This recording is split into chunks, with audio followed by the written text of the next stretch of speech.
insignificance. This is the legacy of humanity.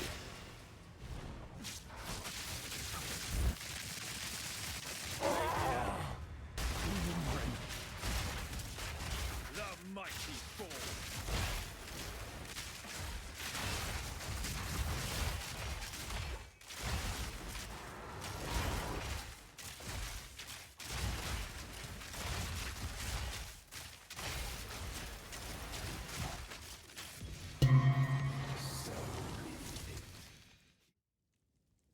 Good morning.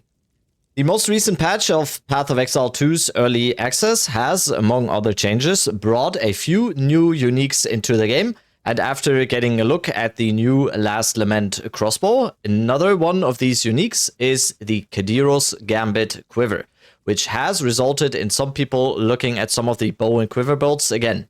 One of these builds, and what is in my opinion the best one of all of them, is the bow build using Lightning Arrow, in this case played on the Monk Ascendancy Invoker. After Lightning Arrow being really popular in the previous 0.1 patch, a lot of people, especially in the West, have kind of forgotten about this build archetype, mainly due to Lightning Spear outshining everything in this current Dawn of the Hunt league. This build here is what I would consider one of the most fun and especially strong builds in this league. I can't really believe that I just now caught on to this one, since I have been having a blast on this over the past few days on my stream. A lot of the build inspiration here comes again from the Korean scene. I have linked the channel for one Korean creator in the description of this video who first did this build on the Invoker Ascendancy, and I think really he got the special sauce here to this build. So again, a small disclaimer here, everything you have seen in the clips at the beginning of this video has been recorded with the very good gear I have on this character here. I should definitely mention though that I have tested this build on multiple different budget levels, and I can honestly say this build is absolutely possible and more than friendly to a budget that is much, much lower than the one that is presented here. If you want me to do a follow-up video on a lower budget, please let me know in the comments and the overall budget you would like to see. So, without further ado, let's get into this Arrow Bow Invoker. First of all, let's go over the character overview here. I should mention as the first thing why the Invoker Ascendancy in the first place.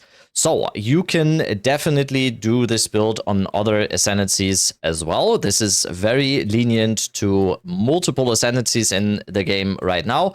You can probably do this on an Amazon, you can probably do this on a Titan, you can maybe even do this on other Ascendancies. I personally think the Invoker Ascendancy is the best one, due to us getting the free spirit from this Ascendancy node, which is Lead Me Through Grace. So we are getting all of our spirit that we need for this build just through our hybrid body armor. In this case, I'm getting 156 spirit with my very, very good body armor here.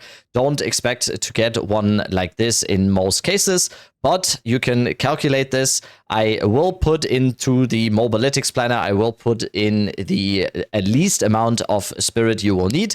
Basically, what you definitely want is Herald of Thunder. You want at least Cast on Shock. You want the raw amount and Wind Dancer. You don't really need the Cast on Freeze, the second one. So however much spirit you can get through your body armor here, you can spend on the skill gems here. So Cast on Shock, Herald of Thunder, Roar, and Wind Dancer. This Cast on Freeze you don't really need. So depending on how high the evasion rating and the energy shield on your body armor is, the more spirit you get here. The second and honestly bigger reason here is going to be the Ascendancy node Sunder My Enemies, which means critical hits ignore non-negative enemy monster elemental resistances, which for this build, which is crit based and it is dealing elemental damage, is absolutely huge.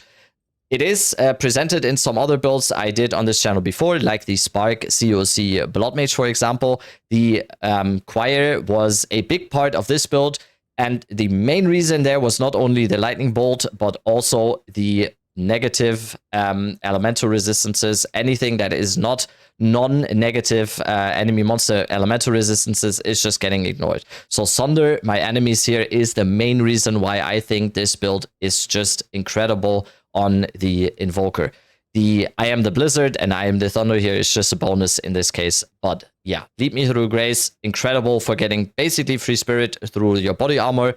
And Sunder My Enemies is just absolutely incredible for this build. Because obviously we are crit based. I am around 50% crit on this version right now. And obviously main damage that we have is going to be lightning damage here. And we just ignore anything that is not a negative monster elemental resistance. Anything we do there is going to be ignored. Incredible, especially for pinnacle bosses. So going over the character sheet here, we can see I am once again basically stat stacking here. So you can see already in the gear section here, we have an Astramentus here. So it is over 200 strength, 295 dexterity, and the highest stat here is going to be intelligence. Why is it going to be intelligence here? And also you can see on the passive tree here, I am only spec'd into intelligence on the attributes node here. So only intelligence is going to be the focus here, and intelligence is going to be the main focus in this build. Why is that so? First reason is because we are using the Hand of Wisdom and Action Spiral Wraps here for the adds 1 to 12 lightning damage per 20 intelligence. So we are just getting a lot of flat lightning damage here just with the hovers here. And the second reason is allocated on our amulet here is going to be pure power, which means we also get 2% increased lightning damage per 10 intelligence. So intelligence is going to be the main scaler in attributes here, the main damage scaler in our attributes. So focusing on intelligence is going to be the main objective here. And you will see in the gear section how I am getting this much intelligence on every single gear piece. Also, we have 60% evasion rating. Also, we have over 4,000 energy shield and the before mentioned 256 spirit here. So also, of course, we are elemental rest capped here, and chaos rest is at 0%. That is because we are using chaos inoculation. So we are at 1 life, but we have 4,200 energy shield, and we are completely immune to any chaos damage. So that will conclude the character overview here. So if you have any questions about anything about this build, I should mention again that the best way to have any questions and to ask them is going to be my stream. I am most likely going to be on this build till league ends, probably. So if you have any questions about this build, or if you want to know anything, how I am achieving certain things, or you are looking for some help to build this on a lower budget or on any other budget, come join the stream and ask away. I'm always happy to answer those questions. Next, let's go over the skill gems. In the portion for skill gems here, let's start with our main damaging ability, which is Lightning Arrow. For Lightning Arrow, I'm using Volt, Scattershot, Martial Tempo, Lightning Infusion, and Deliberation. There is a change you could do here. This is basically the most optimal mapping setup in my opinion, but what I would suggest, if you mainly focus also on pinnacle bossing, you should always use the combination of Overcharge and Commiserate in exchange for Volt and Scattershot here, because when we are actually pinnacle bossing, we want the Overcharge Commiserate combo here to have more magnitude of shock on our target. If you don't want to do any skill gem swaps, I would just keep it with Overcharge and Commiserate. But if you want to have more power and more efficient mapping and more clear, then you can use the Volt and Scattershot support gems here on the Lightning Arrow. But like I said, if you don't want to do any skill gems when you are going to go into pinnacle bossing, just keep this, especially Overcharge and Commiserate here on this one. It's also good for mapping. I just wanted to include Volt and Scattershot here for mapping, because Scattershot is going to be very good, especially you deal a little bit less damage, but you fire 2 additional projectiles, which is of course very good for our Kadiros Gambit here. In the gear section, you will see why I am prioritizing, or how I am prioritizing additional arrows here. So yeah, this is the standard setup, but I wanted to include this if you want to have more power in mapping as well with Volt and Scattershot. Next thing is going to be Herald of Thunder. Herald of Thunder, I'm using Lightning Mastery, Cold Infusion, Ice Bite, Glaciation, and Embitter. And then we have our 2 cast on setups here. First one is cast on Shock with Voltaic Mark, Cursing Current, Conduction, Longshot, and Fluke. And also Custom Freeze with another Voltaic mark with Innervate, Energy Retention, Impetus, and Inspiration. Next thing is going to be our Roar mount here. So Roar mount with Elemental Army, Last Gasp, Minion Mastery, Loyalty, and Meat Shield. Next thing, Wind Dancer with Arm's Length, Unbreakable, Heft, Mime, and Wind Wave. The next thing, and this is mainly important for Pinnacle bossing here, so these ones we don't really use when we are mapping, but for Pinnacle bossing, this is the skill setup that you need for bossing, which is Barrage with Second Wind, Ingenuity, Twofold, and Premeditation, Lightning Rod with Ambrosia, Minion Pack, Concentrated Effect, Elemental Focus, and Primal Armament, and Tornado Shot with Font of Rage, Persistence, Font of Mana, Blind, and Overabundance. Why do we have this set up for Pinnacle bossing? That is because the single target damage just becomes absolutely incredible with this combination. Basically, the setup is, or the rotation for Pinnacle bossing is, you get out your Tornado Shot before the boss spawns. You can see here we are getting Rage through our Tornado Shot here when we stand in the Twisters, but also we want the Tornado Shot in front of the boss because the Tornado Shot sucks up the lightning arrows that we shoot and duplicates them and copies them and shoots them out. And then when we have a maximum rage and the boss spawns, we drop our lightning rods on the ground, and then we just barrage, and then we barrage out our lightning arrows. And then the barrage is out, we press barrage again, and we do it again. That is the main combo for Pinnacle bossing. So once again, Tornado Shot on the ground, stand in it for rage. We drop our lightning rods on the ground, and then we press barrage to get our barrage of lightning arrows out to annihilate every Pinnacle boss. So this is the skill gem setup here. You can see this one in the mobilytics, of course, as well. If anything changes, that mobilytics will always be updated. I have seen some people on this build use Stormcaller Arrow instead of Lightning Arrow. I personally really prefer Lightning Arrow because it's direct damage. In a Stormcaller Arrow, it looks much flashier. It has a bigger area of effect, but I just dislike the amount of time it takes for the Stormcaller Arrow to come out. So I really like Lightning Arrow, but I wanted to mention as well, Stormcaller Arrow is something you could use in this one as well. So next thing, let's go over the gear. Like I already mentioned before, do not take the gear that I am wearing in this build here and on this character as a benchmark for what you need for this build. I really want to showcase this build of what is possible on a very high investment and on the gear you can have here. But you do not need any of this and at a investment that is as high as you see here. So really important, just because the build is being presented here on a very high investment, that does not mean that you need this. I will do another version of this build with much less investment if you want me to, and let me know in the comments here.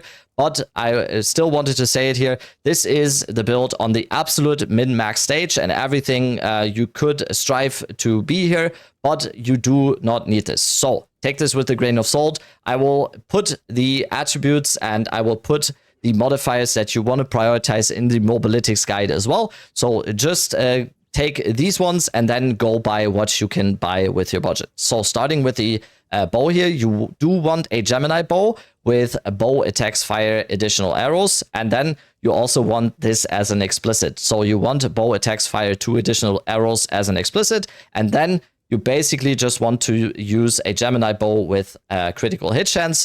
And then you just sort by how much DPS it has on the trade side. And then you just buy the best one you can within your budget. So important modifiers here is additional arrows, critical hit chance, and then whatever else you can get. As high physical damage as you can get here. On the helmet, you want high energy shield, you want critical hit chance, and then on every single gear piece here, in this case, you also want intelligence. So you can see here, I have intelligence on my helmet, I have intelligence on my chest, I have intelligence on both of my rings. I, of course, have intelligence among other attributes on my instrumentus here, and also I have intelligence on the hovers here. So helmet, you want high energy shield, you want intelligence, and then a res. Next thing is going to be the Instrumentus here. Like I already said, we have pure power allocated, and I have an Instrumentus with the all elemental resistances corruption here. That is the amulet slot. Next thing is going to be the Kadiros Gambit. I also have a Kadiros here with the damage corruption. Next thing is going to be the body armor. I would say the bow is the most important thing you should always upgrade first. The second most important thing to upgrade in this build is going to be the chest piece here. Like I already mentioned, we are getting all of our spirit through our chest piece here. So getting a good body armor with high evasion rating and high energy shield is going to be priority number 2 for this build. So on this one, you want a high ES and high energy shield body armor, high evasion and high energy shield body armor. You want at least 2 reses and intelligence, or you just go the tri-res route. That is also possible. You can also just get one with fire resistance, lightning resistance, and cold resistance and forego the intelligence, or you go with 2 resistances and intelligence for more damage. On the ring slot, you want flat damage. You at least want 1 lightning damage flat, and then 2 other ones. In this case, it's physical and fire. You also want dexterity, intelligence, and resistances. I have this ring mirrored here, so I am choosing one with elemental resistances, dexterity, intelligence, and 3 flats, and then a Calandros touch here. Next thing is going to be the hovers. You want a corrupted hover with adds 1 to 12 lightning damage here in this slot, and you also want it with a attack speed talisman socketed. Next thing is going to be Headhunter. I am choosing a Headhunter with fire resistance here. Headhunter is extremely good, and most of the builds, this one is no exception. On the boot slot, again, you want reses. You want intelligence if you can get it. In this case, I'm using these boots here with the increased effect of socketed items for high movement speed. But a much more logical boots will look like this one here. So you want high energy shield again, you want intelligence, and then 2 reses. If you cannot go for the intelligence route here, and if you have trouble speccing or maxing your resistances, you just forego the intelligence part on either the helmet, the chest, or the boots here, and then you just go for more reses in this case. I'm also using the Rite of Passage Golden Charm with the Spirit of the Cat here. Incredibly good for this build. Very, very expensive. Very, very good though. So, like I mentioned multiple times now, like I said, don't take this as a benchmark. This gear is very, very good. Yes, it is very hard to achieve for most of the players that are not me, that are not playing the game for 10 hours every day and do YouTube content and Twitch content every single day for this build. But this build is absolutely possible on a much lower budget as well. I just want to show this build on what it can look like on an investment like this. So next thing, let's go over all the rest, like the passive tree and the jewels. So starting off on the passive tree, like I already mentioned, we are taking the Invoker Ascendancy nodes here. Sunder my enemies, lead me through grace. I am the blizzard and I am the thunder. Next thing on the passive tree that is going to need to be mentioned is the use of a heroic tragedy timeless jewel here.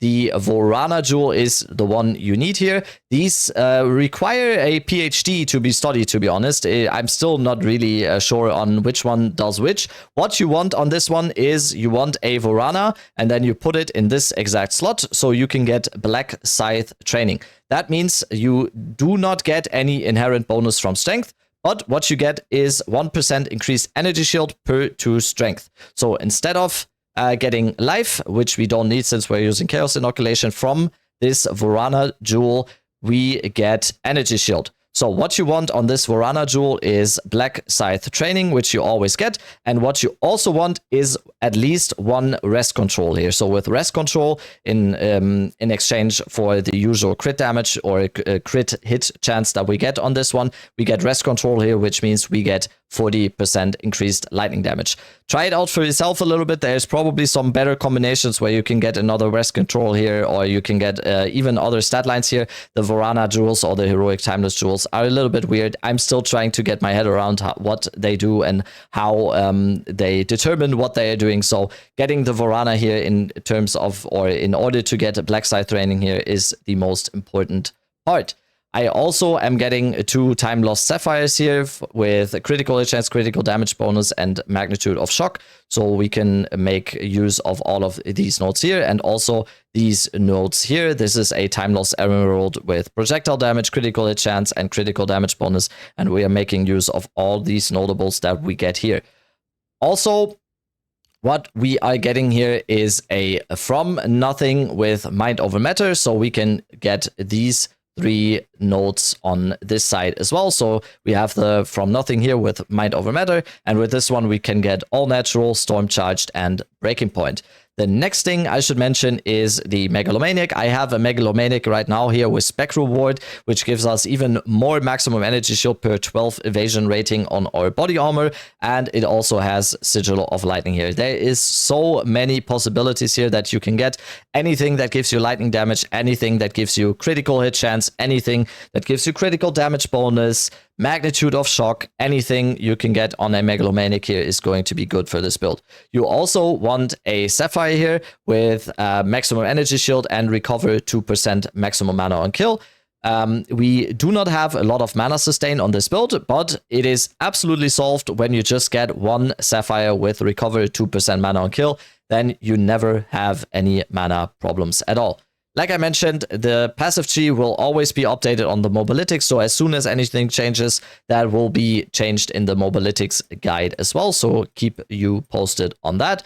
So everything else on the passive tree you can see there. I think that is it for the passive tree, nothing to mention here again. So I am definitely focused on a lot of movement speed here. We have a bunch of attack speed, movement speed, a lot of crit. I should mention again here, we have a crit of 50% and also a critical damage bonus of 492 in this case. So very, very good for this build. We also have a movement speed of 60% here with the increased movement speed effect on the boots and all the movement speed notes that we're taking on the passive tree here. So very, very high damage, very, very high movement speeds. Incredible movement and mobility on this build. So that is going to conclude this absolutely crazy lightning arrow build. I will mention again, I know this gear is absolutely and very, very expensive. You do not need this. I wanted to show this on the absolute maxed out stage, what this build can perform at this stage. So yeah, take this with a grain of salt. The build is very, very incredible, even on a much, much lower budget. It functions really well for mapping. It functions incredibly well for Pinnacle Boss and on a lower budget as well. So I will probably in the next few days add another budget version where I showcase a little bit on a much, much lower budget. So I will keep you posted on that. Like I mentioned as well, the best way to answer, to have any questions answered on this build or any other builds that I'm doing is visiting my stream. So come say hi in the stream. If you have any questions, I'm always happy to answer them. I will conclude this video with this. I'll stop yapping now. Thank you so much for watching. See you on the next one. Love you. Bye.